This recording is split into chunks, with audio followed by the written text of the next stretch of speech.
नमस्कार। भारत के criminal laws में एक बहुत बड़ा बदलाव आया है और ये सीधे तौर पे जुड़ा है कि अदालतों में केस कैसे लड़े जाते हैं। तो आज हम इसी बदलाव को मतलब डायरेक्टोरेट ऑफ प्रोसिक्यूशन को एकदम आसान भाषा में समझने वाले हैं। तो चलिए एक बिल्कुल बेसिक सवाल से शुरू करते हैं। जब कोई अपराध होता है तो अदालत में सरकार का पक्ष कौन रखता है? कौन ये पक्का करता है कि न्याय हो? अब ये सवाल सुनने में तो बड़ा सिंपल लगता है ना? पर इसका जवाब असल में अब तक काफी पेचीदा था। जी हाँ, बिल्कुल। पुराने सिस्टम में ये क्लियर ही नहीं था कि प्रोसिक्यूशन की कमान असल में किसके हाथ में है। और इसी कन्फ्यूजन को, इसी बड़ी उलझन को सुलझाने के लिए ये नया कानून लाया गया है।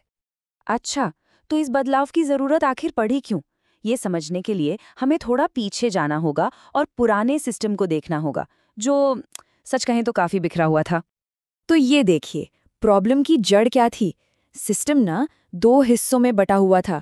मैजिस्ट्रेट के अदालतों में प्रोसिक्यूशन को डायरेक्ट कर रहा था पुलिस डिपार्टमेंट, और वहीं सेशन कोर्ट्स में इसकी कमान थी डिस्ट्रिक्ट मैजिस्ट्रेट के पास। मतलब सोचिए, एक ही काम के लिए दो दो अलग बॉस। और इसका नतीजा क्या हुआ? जाहिर है, कंफ्यूजन और अकाउंटेबिलिटी की कमी।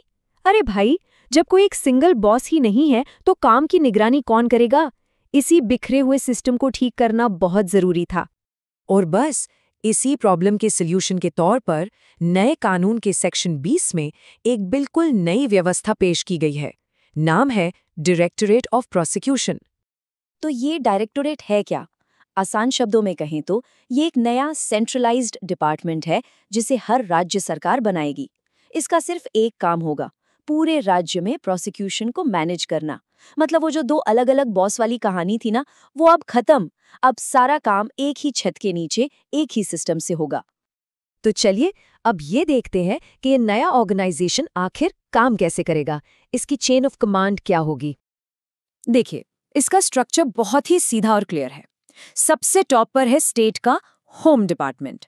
ठीक उसके नीचे आते हैं डायरेक्टर ऑफ प्रोसिक्यूशन, फिर उनके नीचे डेप्यूटी डायरेक्टर्स और फिर असिस्टेंट डायरेक्टर्स।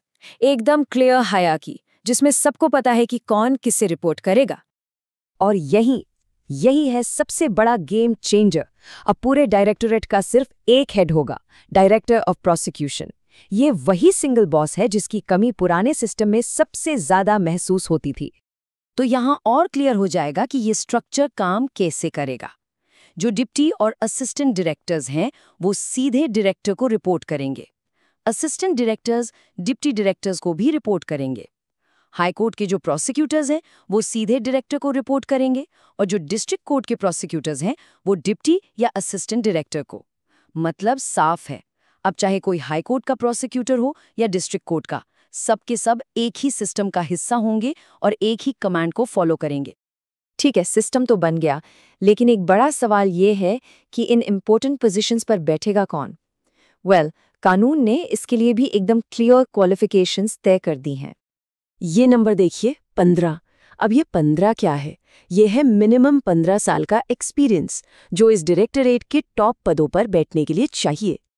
और ये दूसरा नंबर 7, यह है असिस्टेंट डायरेक्टर की पोस्ट के लिए जरूरी मिनिमम एक्सपीरियंस। तो इन नंबर्स का मतलब क्या निकलता है? मतलब एकदम साफ है, एक्सपीरियंस को सबसे ऊपर रखा गया है। टॉप पोजीशंस यानी डायरेक्टर और डिप्टी डायरेक्टर के लिए कम से कम 15 साल की वकालत का अनुभव या फिर सेशन जज होना जरूरी है, और असिस्टेंट डायरेक्टर के लिए भी कम से कम 7 साल का एक्सपीरियंस चाहिए। मतलब साफ है, इन पदों पर सिर्फ और सिर्फ अनुभवी लोग ही बैठेंगे। ओके, तो ये तो हो गई क्वालिफिकेशन की बात। लेकिन ये नया सिस्टम सिर्फ पोस्ट्स के बारे में नहीं है। इसमें काम का जो बंटवारा है ना, वो भी बहुत सोच समझ कर किया गया है। और इसका बेसिस क्या है? मामले की गंभीरता, यानी केस कितना सीरियस है। अब ये टेबल इस पूरे सिस्टम की सबसे इंटरेस्टिंग बात बताती है। देखिए, जो डायरेक्टर हैं वो सबसे गंभीर मामलों को मॉनिटर करेंगे। मतलब ऐसे केस जहां सजा 10 साल से ज्यादा, उम्र कैद या मौत की हो सकती है।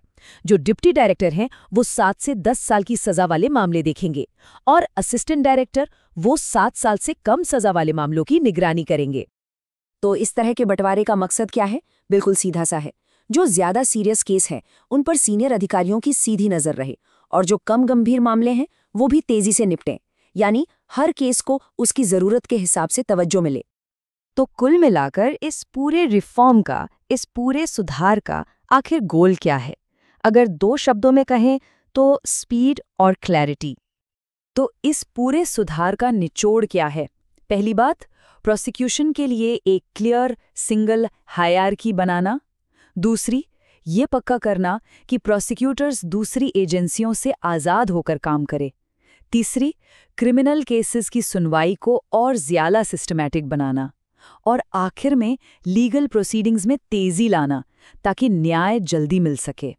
अल्टीमेटली ये सब कुछ एक ही गोल की तरफ इशारा करता है, एक ऐसी प्रोसिक्यूशन एजेंसी बनाना जो इंडिपेंडेंट हो, एफिशिएंट हो और जो असरदार तरीके से न्याय दिला सके। देखिए, कागज़ पर तो ये पूरा सिस्टम, ये पूरा सुधार बहुत ही शानदार लगता है ना? लेकिन असली सवाल तो वही है, क्या ये नई व्यवस्था ज़मीन पर असल में न्याय की रफ्तार को बढ़ा पाएगी? खैर, इस सवाल का जवाब तो आने वाला वक्त ही देगा।